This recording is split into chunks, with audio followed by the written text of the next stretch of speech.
¿Y qué pasa con todos esos ex afiliados? ¿Tendrán las mismas bondades para volver a la prepaga? Bueno, esa es una de las tantas cuestiones. Ezequiel Vergara, abogado especialista en consumo, está con nosotros. ¿Qué tal, Ezequiel? ¿Qué tal? Buenas noches. ¿Cómo están? Gracias por haber venido. Bueno, sí, dos medidas son, ¿no? Las que tomó el gobierno. Así es. Son dos medidas que ya vienen desde hace un tiempo, la batalla de las asociaciones de consumidores, lo hemos planteado en el Congreso, se han realizado múltiples presentaciones a nivel nacional y finalmente el gobierno parece entender esta situación acuciante para la mayoría de los consumidores, que además afecta a su salud, y ha encauzado esto a través de dos medidas. Por un lado, una resolución de la Secretaría de Comercio, después de un trabajo de la Dirección Nacional de Defensa de la Competencia, que receptó una denuncia de enero, una denuncia realizada por el espacio político de Elisa Carrió, básicamente. Tomaron esa denuncia e hicieron efectivo. A partir de ahora, las prepagas van a tener que aumentar solamente con el límite de la inflación. Es decir, podrán aumentar, pero hasta el límite de la inflación, con lo cual a partir ya de las próximas facturas en estas prepagas que ustedes mencionaron recién, tienen que facturar reduciendo el impacto hasta el tope de lo que viene siendo la inflación que publica el INDEC. Esa es una de las medidas, ¿verdad? Esa es una de las medidas. Paralelamente, la Superintendencia de Salud de la Nación ha presentado un planteo a través de una medida cautelar por el cual le pide a la justicia en lo contencioso administrativo que reembolse, que devuelva todo el dinero pagado de más por los usuarios, siguiendo esta lógica que recomendó la Dirección de Defensa de la Competencia. Es decir, tiene que devolver por estos 3 meses que ya se cobraron de más este dinero a los usuarios. Esto lo veo bastante difícil que se cumpla, pero al menos en cuanto a impacto en un crédito futuro, deberían acatarlo, por lo menos mientras, siempre que salga la cautelar. Primero hay que ver qué resuelve el juez, pero probablemente salga a favor porque lo venimos pidiendo y en ese caso seguramente se acreditará a futuro. Veo difícil que saquen de su bolsillo y devuelvan, salvo aquellas personas que ya quedaron desvinculadas porque se dieron de baja, como recién lo comentaba.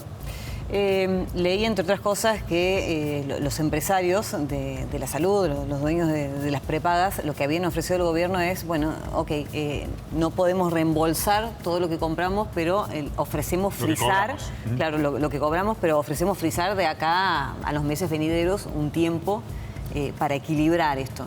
Bueno, pero aparentemente el gobierno también lo habría rechazado. Por supuesto, las empresas van a tratar de mantener su ánimo de lucro, que para eso son empresas, pero recordemos que las empresas tienen sistemas muy duros de cobro compulsivo a los usuarios cuando dejan de pagar, de intereses punitorios, y en realidad la misma lógica debería aplicarse ahora para la devolución. Esto está expresamente dispuesto por la normativa de protección del consumidor, que si el consumidor tiene un determinado régimen para devolver el dinero frente a una mora, la empresa debería también aplicar esos mismos intereses y esa misma punición frente a la demora en el pago. Esperemos que cumplan también las empresas con esta devolución. Ezequiel, 500.000 personas se fueron de una prepaga porque no podían pagarlo, justamente.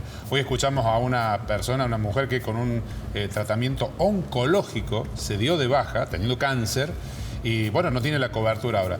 En esos casos, ¿qué posibilidades tienen de reclamar la reincorporación o qué pasa con esos casos? Bueno, el problema con el sistema de salud ya venía de años anteriores.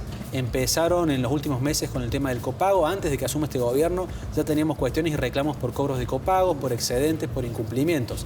Ahora pareciera que el gobierno ha entrado en una fase de madurez respecto de pensar que, como planteó en el DNU 70 del año pasado, el mercado se autorregulaba y la mano invisible hacía funcionar las cosas. Bueno, ahora parece que el gobierno se da cuenta que con determinados mercados es necesario una regulación clara, sobre todo cuando entra en juego la salud. Casos como el que menciona, seguramente lo puede resolver la justicia federal. Lamentablemente en Córdoba ya hubo recientemente rechazos de muchas medidas cautelares en las que se solicitaba que deje de aumentar la cuota, pero ahora el gobierno está mandando una señal clara, contundente, por lo cual los jueces federales de Córdoba y el resto del país deberían adecuarse a esta nueva lógica de protección al consumidor, que además es lo que manda nuestra Constitución en su artículo 42. ¿Se vienen muchos reclamos individuales ante la justicia a partir de esto?